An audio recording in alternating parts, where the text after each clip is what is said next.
Hello guys, आज मैं आपके लिए लेकर आई एक सच्ची कहानी जिसका नाम है ज़िंदगी तमाशा बनी, जिसको लिखा है सना मुनव्वर ने, जिसके कुछ पार्ट्स मैं आपको सुना चुकी हूँ और अब आगे। बाजी उसे थोड़े अजीब लहजे में बोलने लगी कि उसे कहो मुझसे पैसे ले ले पर सांधे चला जाए, यहाँ नहीं मैं उसे रुकने दूंगी। सब कुछ सुनने के बावजूद मैं डीट होकर फिर से लालपुर आ गया और क्या करता। मजबूर और बेबस था, कहीं और ठिकाना भी नज़दीकी ना था, वरना बाजी को तंग करने कभी ना आता। इसी मजबूरी और बेबसी और शर्मिंदगी में मुझे बाजी से पैसे फिर से लेने पड़े। जेब जो खाली थी और मुफ्त में तो कोई भी रिक्शे का सफ़र भी नहीं करवाता। मैं तो पूरी तरह से थक चुका था अपनी ज़िंदगी से।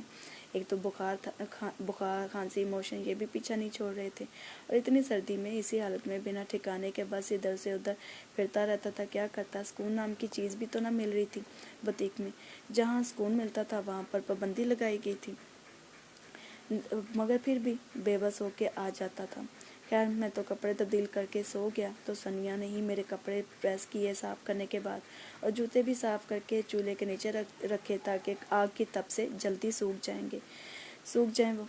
मेरे लिए ग्रीन टी और पापे लेकर आई ताकि मैं ये खा के मेडिसिन खा सकूं, क्योंकि मुझे सर्दी जो लगी थी। ठंडी बारिश की वजह से पसलियां भी दर्द हो रही थी और बुखार से भी जिस्म पूरा तप रहा था, मगर मेरा तो कुछ भी खाने को मन ही ना कर रहा था। इसलिए मैंने सिर्फ ग्रीन टी के लिए हामी भरी और मेडिसिन खा ली। पर वो ज़िद करती रही पापे खाने के लिए, मगर मैं ही खाने पीने से इनकार करता रहा। एक्चुअली अब खाने पीने की सब चीज़ों से क्या रिश्ता, नातों से बल्कि अपने आप से भी पूरी तरह थक चुका था। ना जीने की और ना जीवन की आशा थी।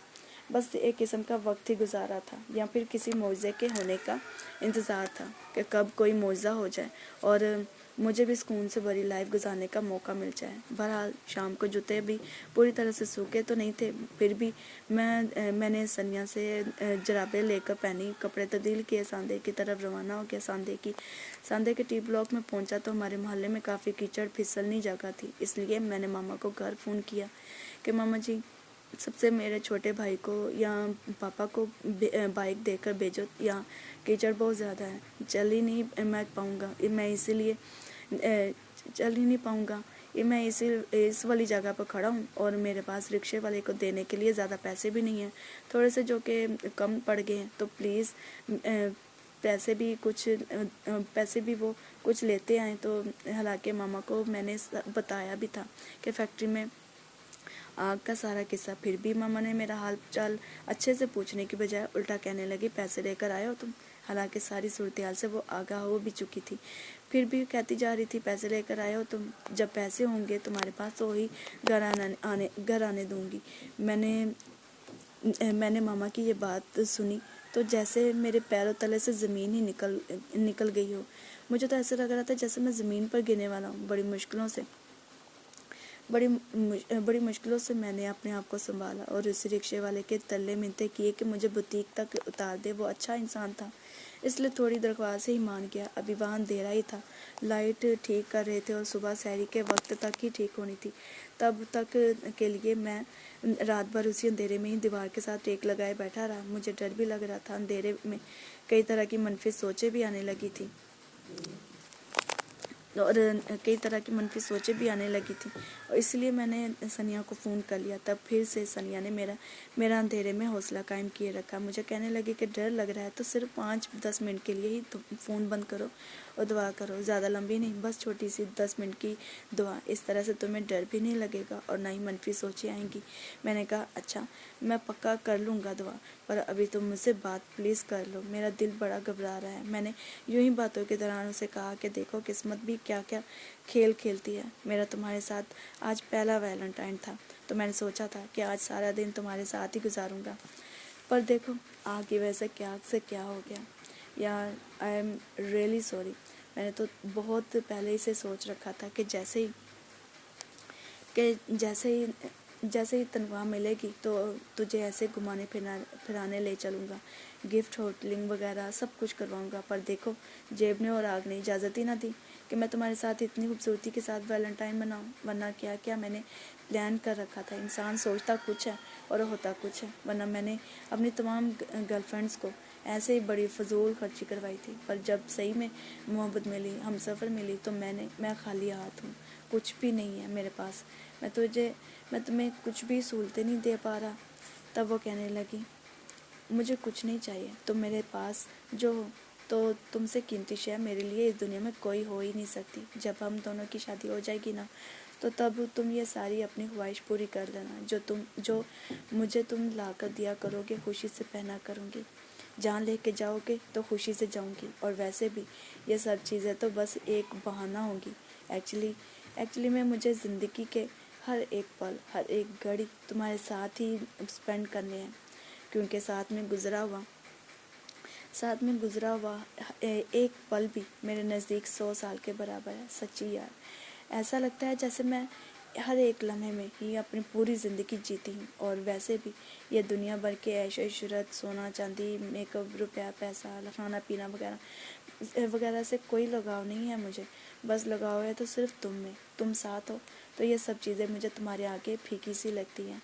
तो उस दिन उसका इस तरह से मुझे ख़ास और अहम जताने के अंदाज ने मेरे दिल को तो नहायत खुशी से बाग बाग बना दिया था, और आंखों से खुशी के मारे आंसू टपकने लगे। मैंने कहा, अच्छा यार, आज वैलेंटाइन है तो मुझे कोई रोमांटिक सा सॉन्ग ही सुना दे। और कुछ नहीं तो चलो यही कर लेते हैं जो हम दोनों का फेवरेट काम है, सिंगिंग करना। फिर इसी तरह से गाने गाते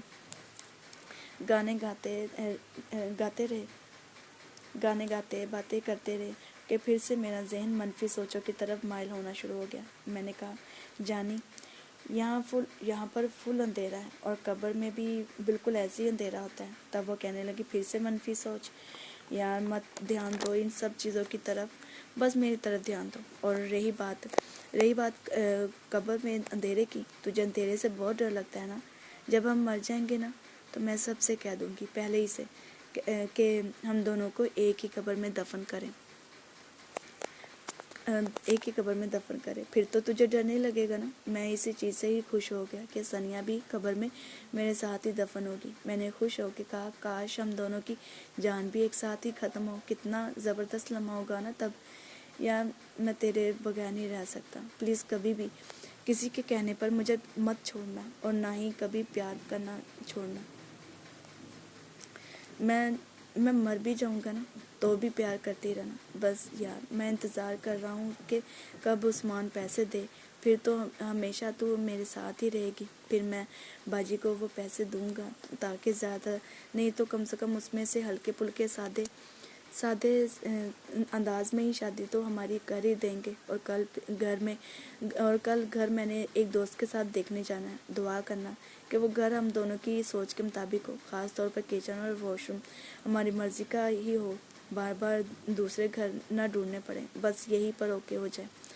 फिर इस घर में हम दोनों बाजी को भी साथ ले जाएंगे। इन भाभी भाइयों लोगों पर तो नहीं छोड़ सकते ना बाजी को, इसलिए मैं उनका भाई बन के खुद उनका खर्चा उठाऊंगा और उनकी शादी का जिम्मा भी उठाऊंगा। कहने लगी, छोड़ो सारी बातों को, तुमने अभी खाना खाया? रात का खाना शायद अभी आया नहीं है ना? मैंने कहा, छोड़ यार खाने को, शायद आज खाना यहाँ कहाँ मिलने वाला,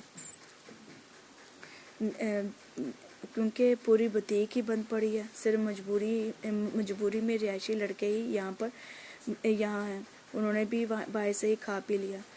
तब वो मुझे फोर्स करने लगी कि थोड़ी सी हिम्मत करके तुम भी दुकानों तक चले जाओ, कुछ हल्का फुल्का खा के, मेडिसिन तुम्हारी जैकेट की राइट साइड पर पड़ी है, वो प्लीज़ लाजमी खा लेना, ताकि तुम्हारा कम से कम बुखार मोशन तो कम हो जाए। पर मैंने जाने से इनकार कर दिया कि अब इतनी दूर पैदल चलने की हिम्मत नहीं है मुझ में।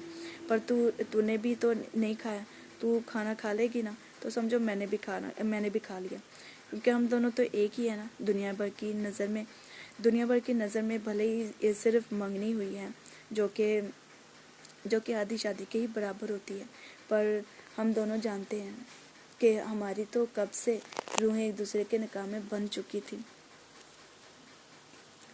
बस एहसास बाद में हुआ था, वरना तो कब से हमारी रूहें एक दूसरे के ख्वाबों में ही मटर गश्त करती फिर रही थी। तो फिर हमें तो हकीकत में भी एक डोर में बनना ही था।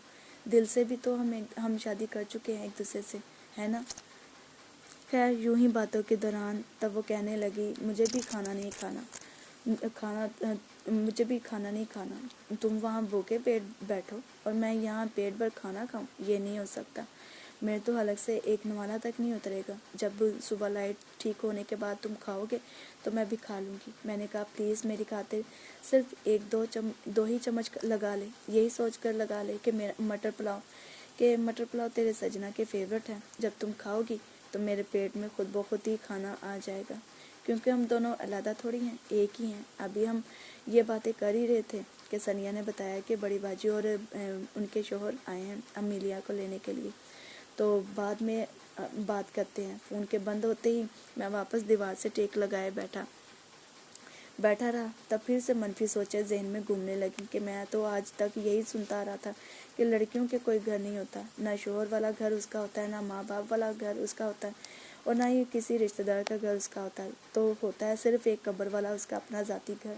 लेकिन आज मुझे लगता है कि ये कॉल सिर्फ लड़कियों के लिए नहीं होना चाहिए था, बल्कि हर उस तन्हा इंसान के लिए होना चाहिए, चाहे वो मर्द हो या औरत, बूढ़ा हो या बच्चा, क्योंकि